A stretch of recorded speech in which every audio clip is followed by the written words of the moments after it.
Vision का लक्ष्य है उस टेक्नोलॉजी को आम लोगों तक पहुंचाना जो लोगों के लिए काम करे और लोगों के साथ जुड़कर काम करे.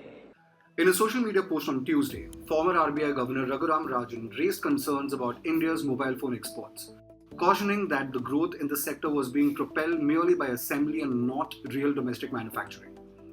Rajan has long been vocal critic of the government's economic policy, and the latest barb doesn't come as a surprise.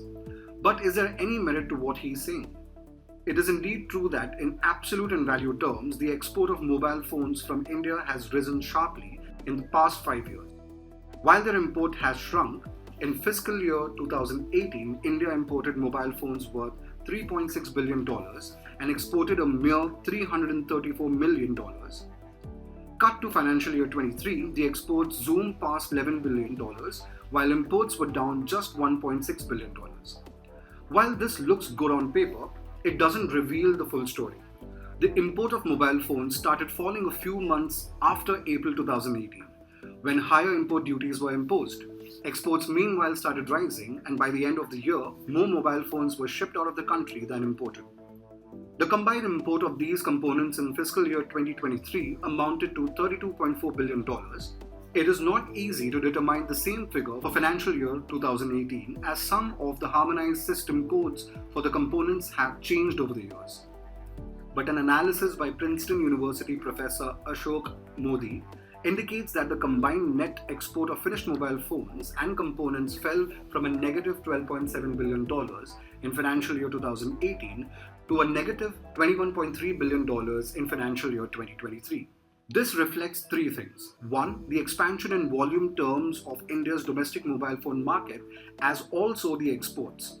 Two, the depreciating value of the rupee against the dollar. Three, that India's dependence on imported parts has not dropped by much.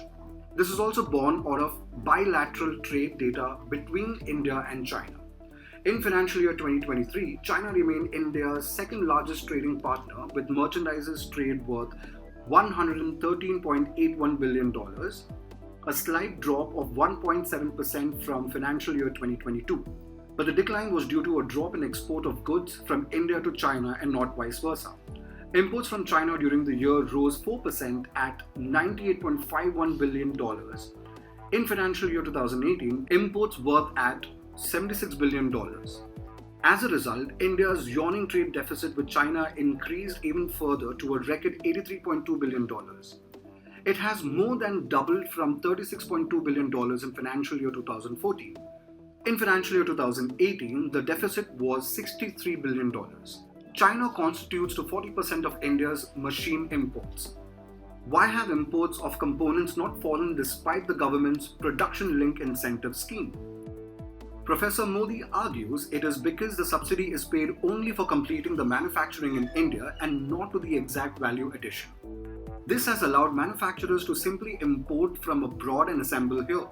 With the scale of manufacturing rising and manufacturers gradually increasing component production in the country, imports of components should begin to taper off in the next few years. Should India succeed in getting semiconductor manufacturing off the ground, it would take care of another big imported piece of the puzzle. For now though, Rajan is right. It is largely assembly that is propelling mobile phone manufacturing in India.